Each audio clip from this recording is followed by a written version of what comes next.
Okay, let's go over the vocabulary and general knowledge for semester 5.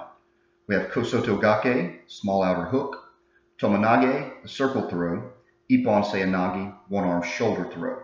We will not be covering tomonage in this semester. Mune gatame, the chest hold, ushiro kesagatame, reverse scarf hold, stacked guard pass, arm sweep and roll, key lock pass versus half guard. We will not be covering the self-defense techniques in this semester.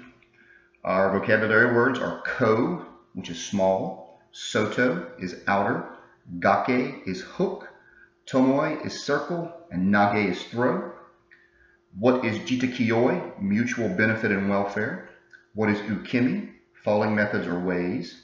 And then count to 10 in Japanese, ichi, ni, san, shi, go, roku, shichi, hachi, ku, ju. Hey everybody, Sensei James here along with Coach Josh, and we're going to be going over the Junior Judo requirements for wall-to-wall for what would normally be semester 5, and this would normally be, started a couple of months ago, but because of this year being a little tilted, a little off, we're going to make some minor changes. So this will actually be a 3-month semester, not a 4-month semester. So I'm going to remove a little bit of the material, and we're going to cover the months of July, August, and September. That's the months we'll work on this material. So this video will look a little bit different from the handbook if you go by that. But if you have any questions about exactly what's required for your child, as always, feel free to ask one of us, and we'll be sure to get you pointed in the right direction. Okay, so we're going to start with throwing techniques, and we're going to have 2 of those this semester. First one is going to be kosoto gake, the small outer hook. So for our kosoto gake, we'll start with our standard sleeve and lapel grip, and I've got my right foot forward, and my opponent or partner has his right foot forward. And basically, I'm going to take my right foot and just kind of step across. And I want to get my foot just slightly past his foot. Then my left foot's going to make a big step around, nice and low, and I'm going to hook or trap the bottom of his leg. So I step around, and I actually trap it down low. So my toes or the ball of my foot are actually touching the mat. Once I've got that, then I'll use my upper body along with my legs to drive, and I'll push his upper body over his lower body. Now, if I were doing this for real in a tournament or shiai, I would want to fall on top of him as I went. I'm not going to do that now. I don't want to bang my partner up, so I'm going to sort of bump him with my chest and my upper body, but then I will pull out as he takes the back fall. So once I'm here, I'll drive with the legs and use my upper body, boom, here, to push him over. So one important thing, one distinction that we're going to want to make with the kids between this and another throw called kosoto gari is with the gari, I would be kicking his leg out from under him. And this is a gake, a hook, or a dash. So I'm going to trap the bottom, and I'm going to actually push the top over. So for testing purposes, we don't want to see the kids doing this. We don't want them to step here and then kick the leg out. That's not wrong, it's just not this throw. So we're going to want to see their toes or the ball of their foot on the mat and kind of stay there as we push him over. For me, trying to stay standing, at the very end as he's falling, you'll see my foot come up, but it's only because I'm trying to stay on my feet, not fall on my partner. So again, right foot steps across the line, just slightly past his foot. Left leg comes around, trap him, and then drive him over. All right, so kosoto gake, the small outer hook. Next technique is going to be ippon seoinage, the one-armed shoulder throw. So the kids all did the drop knee shoulder throw for yellow stripe, and this is very, very similar. The entry is exactly the same, but we won't drop to our knees. We're going to stay standing, keep our feet about shoulder width apart, bend with our knees, and actually lift them up onto our hips and our back. So for my standard grip, my right foot will start my turn and step, and my right arm will release his lapel, and I'll drive it really high under his armpit. So I want to think about trying to squeeze his arm between my forearm and my bicep. What I don't want to do is put his arm onto my shoulder because he could choke me, and I could also kind of hurt my collarbone or hurt my neck. So I want to be here with his armpit pretty much on my bicep. My left foot will complete my turn, and so it really should only be 2 steps, and my feet should end up about shoulder width apart, and I've got him pulled very close, so notice there's no space or gap. If I go too low on his arm, there's a lot of space, and that gives him a chance to get away. I lose a lot of power in the throw. So I want to be very, very close, and I want to be ready. My head slightly forward, my knees bend, and then I use my lower body to perform the lift. Once I've got him up on my legs, they can support that weight much better than my back and shoulders. So now the arms, I'll just use those to guide him on over. Here. So for this one, another important thing besides the foot placement, meaning feet should be shoulder width apart, not super wide, not necessarily touching, but we want to try to make sure that the kids sort of keep their balance just slightly forward. So when they enter, we don't want to see their chin come up. So I shouldn't step here and then complete my turn like this, because now my balance is going backwards and he could easily turn and throw me. So I like to sort of, not bend over necessarily, but I do sort of use my core and go ahead and start driving my upper body forward just a little bit. And this hand should be pulling him onto me and pulling me onto him. So it's a strong pull and rotate. You see, I'm already forward here. So all I have to do is a slight bend and drop, and then the throw occurs. All right, so that was Ippon Seoinage, one-arm shoulder throw. We have two pinning techniques we'll go over. First one is going to be Munegatami, the chest hold. All the kids did this for a yellow stripe. This semester, we're going to be doing just a very slight variation called what we call a cross-face version. It's really not a true variation, so we don't classify it as a Kazure Munegatami. It's really just that you see two major ways this hold down is done, and there's only one minor difference. So I'll have Coach Josh lay on his back, head that way. So just like our Munegatami we did for yellow stripe, I'm here on my knees, and I've got knees up real close to his body, they're touching, and my knees are out wide. So the original version that they maybe learned at yellow stripe, they put their chest on the opponent's chest, and both of their arms reached over, and they trapped his arm and shoulder, okay? For this version, the upper arm, the one closest to my opponent's head, is gonna go behind his neck. So I'll reach behind his neck here. Now the lower arm, in this case my right, it still does exactly what it did before. It goes across and hugs under his armpit and hugs his shoulder. Now I might clasp my hands together. I might grab separately here. I might hug the top here and reach under his armpit here. There's any number of variations you can do, and really it's whatever works best for the individual based on their size and their opponent's size. But we do want to be engaging these hands. We want to be holding him nice and tight and making sure that my body weight is very, very, very low, and I'm keeping good control here, okay? For an escape there, it's like we've already practiced with a lot of the kids, but we'll go over it in case they've never done this one before.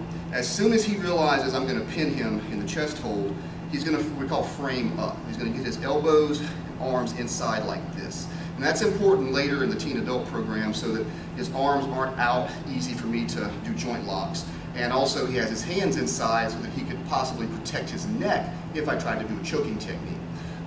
It's also going to put the arms in a position to kind of start setting up one of our escapes, or a good possible escape. This is going to be when he bridges up and then shrimps his hips away and then gets his knee between us and recovers his guard. So it's basically just a bridge, shrimp, and a guard recovery. So he realizes he's going to get pinned, so he frames up. He uses his legs to bridge up. He turns and shrimps away. And this is important to notice that he turns so his back is that way, his front is facing me, and he tried to make as much space as he could. Now he's going to get that lower leg, the one that's on the mat in between us, and we talk about that being our knee shield. And that's important because if he gets that in there, even if I start trying to come and get him, he can use it as a buffer to keep me away and keep making space. His ultimate goal is to make enough space to get me into his guard, okay? And that's kind of what we want to see the kids do. Now, of course, there are other things that can occur, bridges and rolls and leg entanglements, and also just kind of creeping out of it. But this will be the main one we work on with the kids. It'll be a bridge, a shrimp, and a guard recovery. Okay, second technique, Ushiro Keisagatami. This is the reverse scarf hold. All the kids know Keisagatami scarf hold. Ushiro just means reverse. With this technique, I'm basically going to be facing my opponent's feet or legs and not their head. Now we can do it on either side. I typically do it on my opponent's left side. So I'll just turn to Coach Josh like this for a moment. So what I'm going to do is sit right above his shoulder, and I'm going to encircle his arm and trap it under my armpit. and I'll reach across his chest and neck, under his shoulder, and I may grab his belt, may grab his gi, I may just hug under his armpit, just like this. My legs are out nice and wide, in that triangle kind of shape like our regular Keisagatame, and I want my weight to be distributed well across his chest, not too far over that way and not too far over that way. Again, a lot of different possibilities for escapes here. The most common one is basically to kind of do a bridge and roll, or to maybe do a little bit of a somersault escape. So if he wanted to bridge and roll, he would grab me with both hands and pull me in super tight. He would get both of his feet and throw them to one side, and then use his legs to bridge while he uses his upper body to also push and twist here to create his bridge and roll.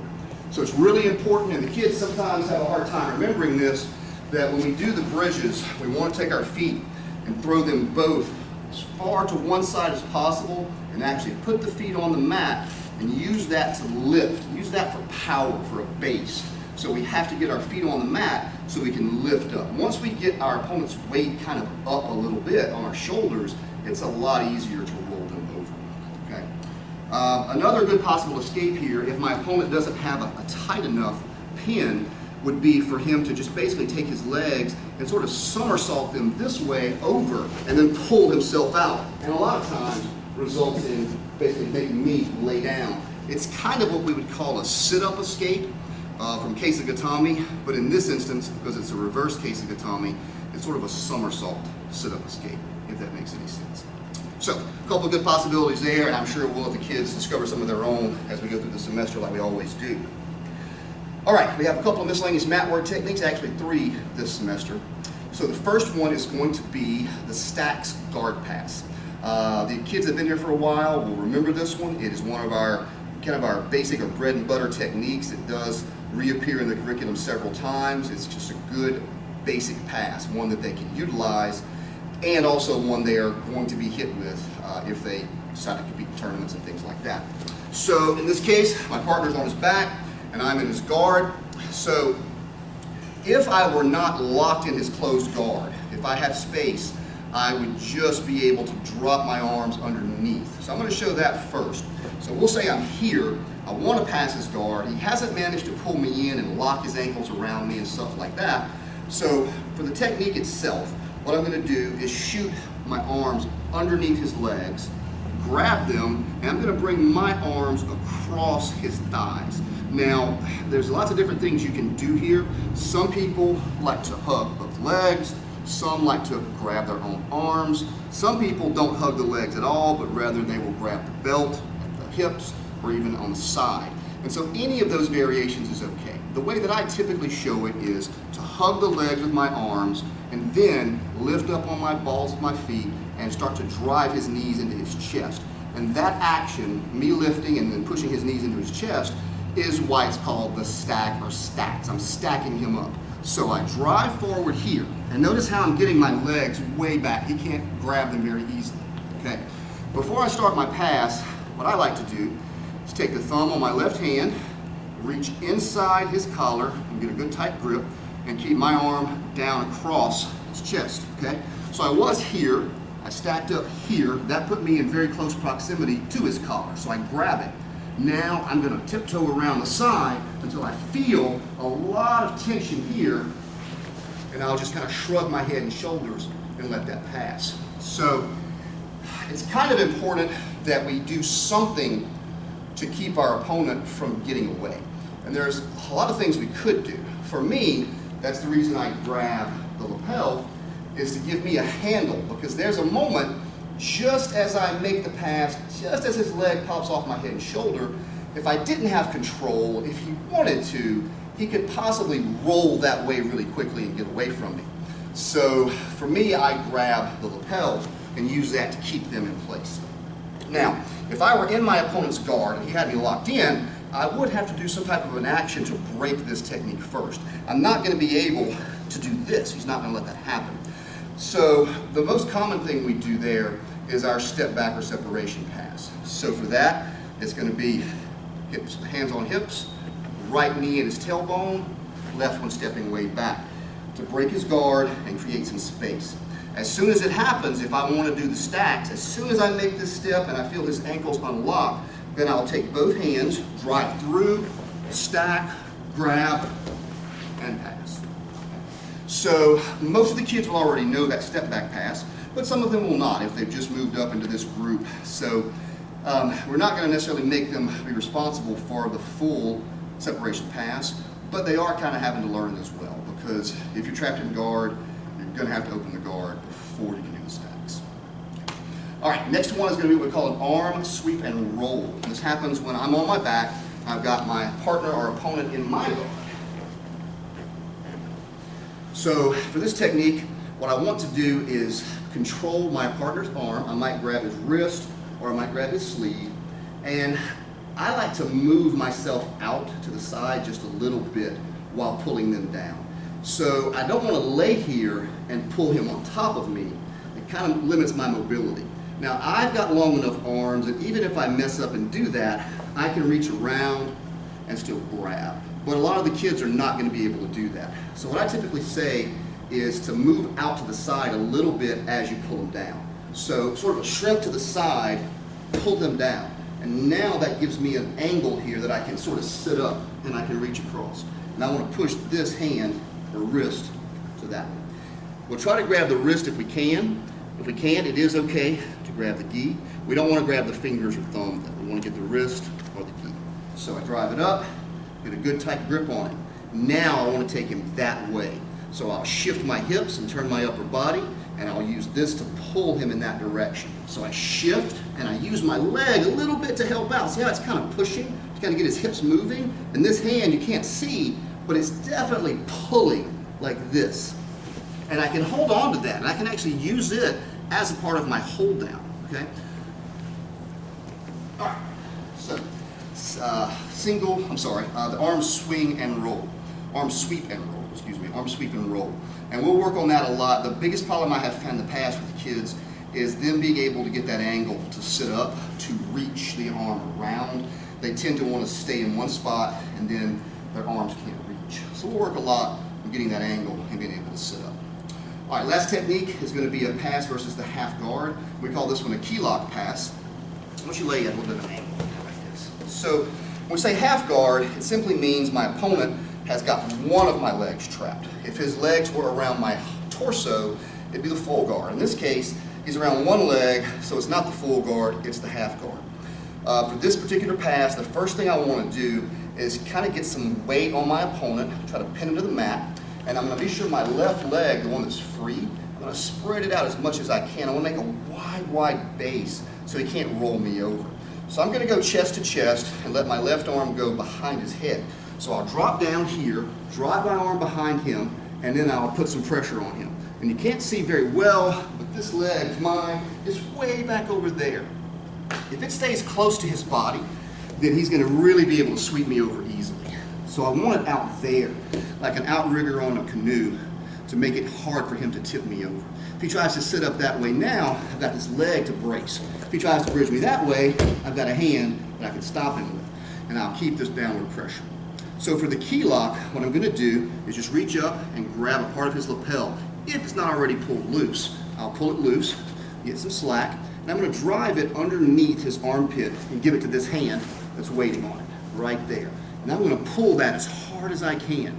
Once I've got that, left leg out, and I'll do what we call a kind of a hip switch. So if you watch my shoulder here, maybe not be able to see my hips back there, but my torso, my shoulders, and my hips, everything is going to turn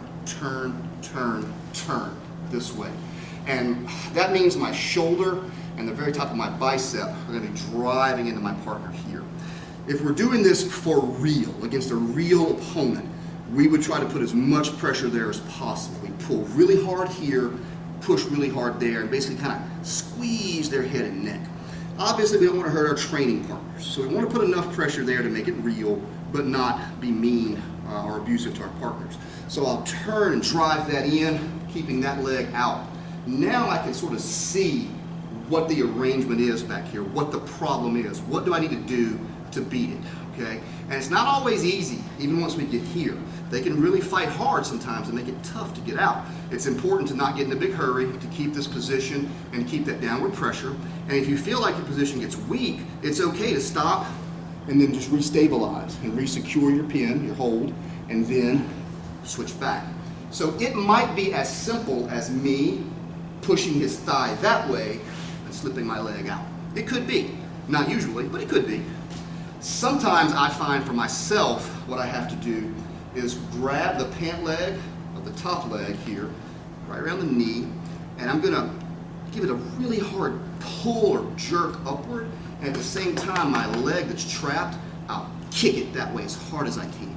So I'll grab here and I'll sort of ball myself up and I'll kick while I pull here. Now once that happens, you can't just let go. He'll put you back in half guard, okay? And you also don't want to necessarily just go here because he can put you back in half guard. So instead, if we do free it, I'll try to keep it straight and I'll drag it around and try to clear it past his legs before I finish securing my pin. All right, so that's a lot of explanation. It's really not a terribly difficult technique, but it does have a few steps. But I don't want to belittle or go too much into it here on the video. The kids will get to work it in class. Just want to be sure they have something they can look at as a point or frame of reference. So, all right, that's the techniques for this semester. Again, we did narrow it down just a little bit. I left one throw out, and I'm going to leave out the self-defense techniques this semester just to keep it manageable since it's going to be a 3-month semester. All right, guys, let's work hard. I'll see you on the mats.